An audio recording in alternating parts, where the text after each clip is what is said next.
사회초년생의 입장에서 월세를 따박따박 받는 상가와 시세 차익을 볼 수 있는 아파트, 더 유리한 게 뭘까라고 했을 때 고대장님 의견은 어느 게 더 유리하다라고 생각하시나요? 그거는 사람마다 다를 것 같아요. 그냥 월세가 더 들어오는 걸 좋아하는 사람도 있고, 시세 차익을 더 좋아하는 사람도 있는데, 저는 월세를 젊은 날 하다 보니, 월세를 받으면 내 통장에 쌓이는 게 아니고요. 지출이 늘어나요. 그래서 젊을수록 그냥 시세 차익이 더 좋은 것 같아요. 더 네, 할까요? 나이가 어릴수록 시세 차익이 조금 더 좋지 않을까 라는 의견이고, 그럼 아트님은? 제 생각에는 일단 질문이 상가 월세였잖아요. 네. 근데 결국 이게 우리가 월세를 받는 것도 중요한데 결국 내가 돈이 필요할 때 이 또 목돈을 쉽게 만들 수 있어야 되거든요, 다시. 그런 면에서는 일단 상가는 조금 추천을 못 드리는 것 같아요. 그래서 물론 이제 좋은 상가 같은 경우에는 그런 자금 흐름을 만들 수도 있지만 사실 아마 그런 안정적인 자금 흐름을 만들 수 있고 매도하기 쉬운 지역이라면 아마 어마어마하게 큰 금액이 들어갈 확률이 굉장히 높거든요. 소액 투자로는 그런 물건이 거의 쉽지 않아서 제 생각에는 처음에는 어쨌든 내 집 마련을 통해서 하시는 게 낫고 그다음에 저희가 오피스텔 투자보다는 아파트 매매를 또 추천드리는 이유가 뭐냐면 월세를 받는 게 처음에는 좋을 수 있지만 나중에 시간이 지나서 비교를 해보면 오히려 괜찮은 아파트를 사서 매도하는 게 월세를 받았던 금액보다 큰 경우가 훨씬 더 많거든요.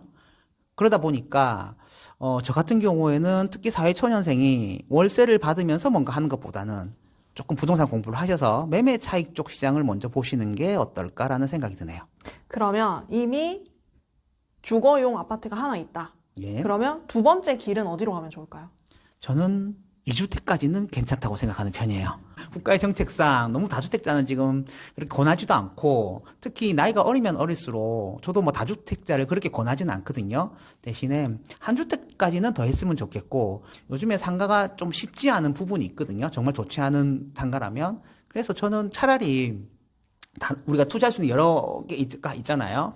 그래서 뭐 주식을 보시던 요즘 좀 핫한 ETF를 보시던 그쪽이 나은 것 같고 상가 쪽은 좀 늘 조심하라는 말씀을 많이 드리는 것 같아요. 늘 상담할 때마다. 1주택 있는 상태에서는 저도 2주택을 좋아하거든요. 아니면 하나는 또 재개발 같은 거. 투자 차익이 큰 재개발 같은 거 괜찮고 상가를 할 때는 사실 못해도 5억은 들고 움직여야 됩니다. 현금으로 5억을 말씀하시는 내 거죠? 시드가 5억을 들고 움직여야 최소 3억은 들고 움직여야 돼요. 그래야 그래도 입지 좋은 곳에 작은 거라도 사거든요. 근데 상가는 입지 나쁜 곳 샀다가는 오히려 그냥 돈만 묶이는 꼴이 날 수 있기 때문에 상가는 좀 별로 추천 안 드립니다. 어린 학생들 교육 가게 돼서 장래희망 적어보자라고 하면 건물주나 유튜버라고 대답하는 친구들 굉장히 많거든요. 건물주가 왜 되고 싶어? 라고 다시 물어보면 일하지 않고도 이제 돈을 벌기 때문이라고 생각하는데 사실 이제 건물주가 일을 아예 하지 않는 것은 아니겠지만 그 젊은 어린 학생들은 그렇게 생각하는 것 같아요. 그것처럼 그 배당주 투자를 하게 되면 월배당을 받게 되면 그 월급처럼 이제 매월 따박따박 이제 현금 흐름이 발생하니까 제가 최근에 교육 갔을 때 요런 질문 주신 분이 있었어요.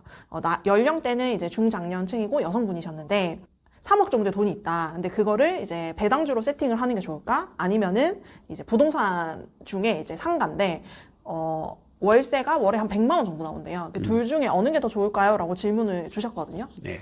여기에 대해서 고대장님이 만약 이 질문을 받았다라고 하면은 어떻게 답변 주실 것 같으세요? 일단 초보라면 차라리 월배당 ETF가 나은 것 같고요. 이제 실력이 좋아지면 사이클 따라 봐야죠.